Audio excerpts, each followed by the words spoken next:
Hello student, एक काफ़ी important problem redox titration का भी दिया हुआ है। इसको हम लोग डिस्कस करेंगे कैसे इसको बना सकते हैं। ये प्रॉब्लम कॉम्पिटिटिव एग्जाम के लिए काफ़ी इंपॉर्टेंट है। नीट, जे मेंस, जे एडवांस, इसके लिए काफ़ी इंपॉर्टेंट है। देखो ये प्रॉब्लम हम लोग कैसे बनाएंगे। एक सॉल्यूशन दिया हुआ है 50 millilitre of an equal solution of H2O2। जानते हो कि हाइड्रोजन पेरोक्साइड जो होता है बोथ ऑक्सीडाइजिंग एजेंट और रिड्यूसिंग एजेंट दोनों होता है। ठीक है, ये डिपेंड करेगा किसके साथ रिएक्ट कर रहा है। तो कह रहा है कि H2O2 दिया हुआ है, इसका रिएक्शन किसके साथ हो रहा है, KI के साथ रिएक्शन हो रहा है। ठीक है, एसिडिक मीडियम है, H2SO4 दिया हुआ है और कह रहा है लिबरेटेड I2, यानी यहाँ से जो I2 निकला उसका रिएक्शन किसके साथ हो रहा है, Na2H2O3 के साथ हो रहा है। ठीक है, पूछा जा रहा है कि कैलकुलेट नॉर्मलिटी मोलरिटी ग्राम पर litre volume strength of H2O2।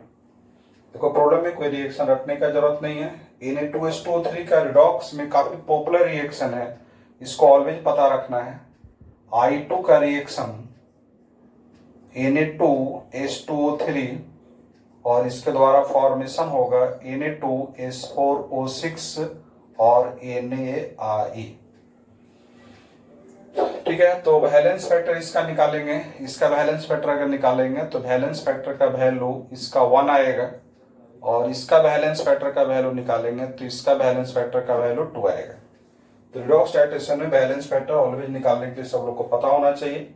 देखो यहाँ पर हिंट दे रहे हैं, I2 दिया हुआ है और यहाँ पर I माइनस है, Na पर +1, I पर -1, I माइनस। एटम को बैलेंस्ड कर लेते हैं, यहाँ पर 2 इलेक्ट्रॉन ऐड करेंगे। ठीक है, तो एक मॉलिक्यूल में जितना इलेक्ट्रॉन का चेंज होता है, ठीक है, चेंज इन ऑक्सीडेशन नंबर नहीं, एक मॉलिक्यूल में जितना इलेक्ट्रॉन का चेंज होगा वही उसका वैलेंस फैक्टर होगा। तो देख रहे हो कि एक मॉलिक्यूल में 2 इलेक्ट्रॉन का चेंज हो रहा है, इसलिए इसका बैलेंस फैक्टर 2 हो गया। दूसरा देखेंगे यहाँ पर सल्फर का, तो H2 दिया हुआ है और यहाँ पर S4 है। तो सबसे पहले हम लोग एटम को बैलेंस कर लेते हैं, इसका ऑक्सीडेशन नंबर निकाल लेंगे। तो ये इसका ऑक्सीडेशन नंबर का वैल्यू 2 आएगा एक एटम का, इसका निकाल लोगे 2.5 आएगा।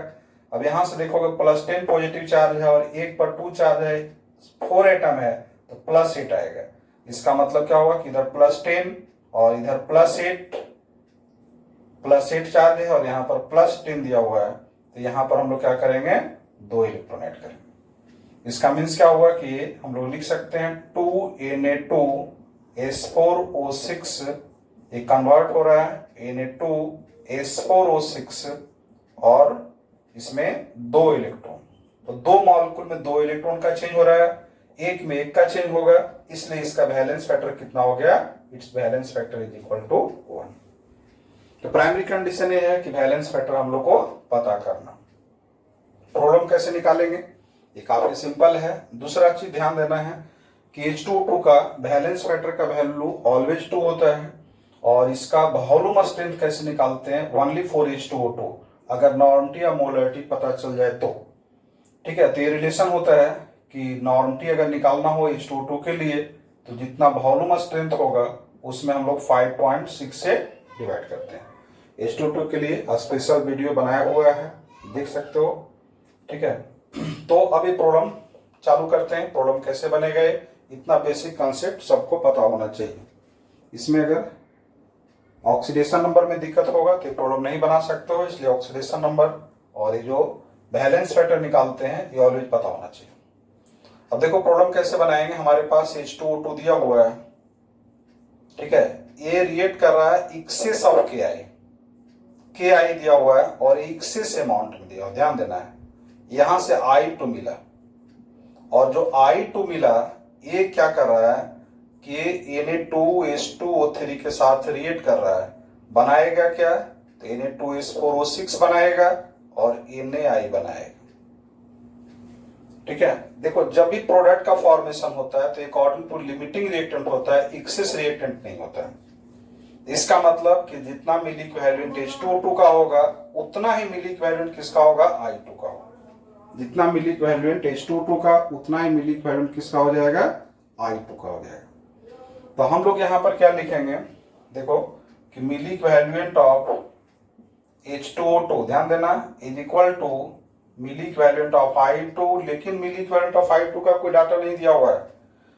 I2 किसके साथ रिएक्ट कर रहा है, तो मिली इक्विवेलेंट ऑफ Na2H2O3, ठीक है, सोडियम थायोसल्फेट के साथ रिएक्शन हो रहा है जिसको Na2H2O3 बोलते हैं। प्रॉब्लम कैसे बनाएंगे, देखो इसका 50 मिलीलीटर दिया हुआ है, मिली इक्विवेलेंट में नॉर्मटी से मल्टीप्लाई करेंगे, मिली इक्विवेलेंट आ जाएगा। मिली इक्विवेलेंट का वीडियो सबको पता होना चाहिए, उसके बारे में भी पता होना चाहिए। कोई डाटा नहीं दिया हुआ है, कोई मतलब ही हम लोग को नहीं, बराबर कर देंगे यहां से। ये जो डाटा दिया हुआ है 20 मल्टीप्लाई 0.1 दिया हुआ है, 20 मल्टीप्लाई 0.1, तो जो 20 मल्टीप्लाई 0.1 दिया हुआ है तो यहां से कैलकुलेट कर लेंगे, 2 आ जाएगा। और उसके बाद हम लोग नॉर्मटी इसका निकाल लेंगे, नॉर्मटी इज इक्वल टू 2/50, 2/50। इसका मतलब क्या हो जाएगा कि ये वैल्यू नॉर्मटी आ जाएगा 0.04, ये कैलकुलेट कर सकते हो, 0.04 इसका नॉर्मटी आ गया। H2O2 का वैलेंस फैक्टर कितना होता है, तो valence factor is equal to, ठीक है, वैलेंस फैक्टर का वैल्यू इसका 2 के बराबर हो गया। तो नॉर्मटी दिया हुआ है तो हम लोग क्या निकाल सकते हैं, इसका मोलैरिटी निकाल सकते हैं, ठीक है। तो नॉर्मलिटी इसका कितना हो गया, नॉर्मटी जो ए दिया हुआ है तो नॉर्मटी का वैल्यू हो गया 0.04 n, ठीक है। और इसके बाद मोलैरिटी निकालेंगे, तो मोलैरिटी नॉर्मटी में से डिवाइड करेंगे 0.04 और बैलेंस फैक्टर 2 दिया हुआ है तो 0.02 m हो गया। ग्राम पर लीटर निकालना है। मोलैरिटी को अगर मॉलिक्यूलर वेट से मल्टीप्लाई करते हो तो ग्राम पर लीटर में कन्वर्ट करेगा, मोलैरिटी को मॉलिक्यूलर वेट से मल्टीप्लाई करना होगा। और अगर नॉर्मलिटी से निकाल रहे हैं तो नॉर्मलिटी को इक्विवेलेंट वेट से मल्टीप्लाई करना पड़ेगा। तो कोई भी कर सकते हो यहाँ पर। ग्राम पर लीटर देखो काफी आसानी से निकाल लेंगे हम लोग।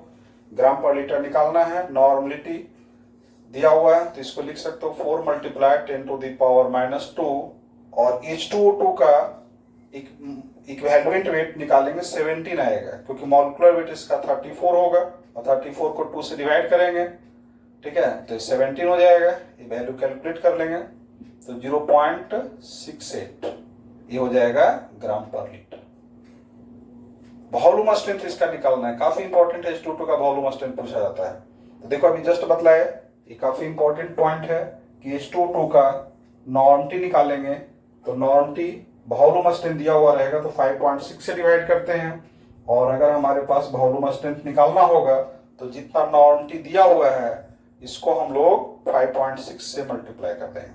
तो देखो यहाँ पर कि हमारे पास नॉर्मटी कितना दिया हुआ है, नॉर्मटी दिया हुआ है 0.04 n दिया हुआ है, इसको 5.6 से मल्टीप्लाई कर दिए, भी लिख देंगे, वॉल्यूम स्ट्रेंथ तो भी लिखा जाता है, यही इसका आंसर है, ठीक है। तो काफी आसानी से रिडॉक्स टाइट्रेशन का प्रॉब्लम बना सकते हो, ठीक है। इसमें ये जो रिएक्शन दिया हुआ है काफी इंपॉर्टेंट रिएक्शन है, रिडॉक्स है। मोस्टली प्रॉब्लम में मिल जाएगा, I2 Na2H2O3 के साथ रिएक्ट करके फॉर्मेशन करेगा Na2H4O6 और NaI का फॉर्मेशन करेगा, ठीक है। Thank you.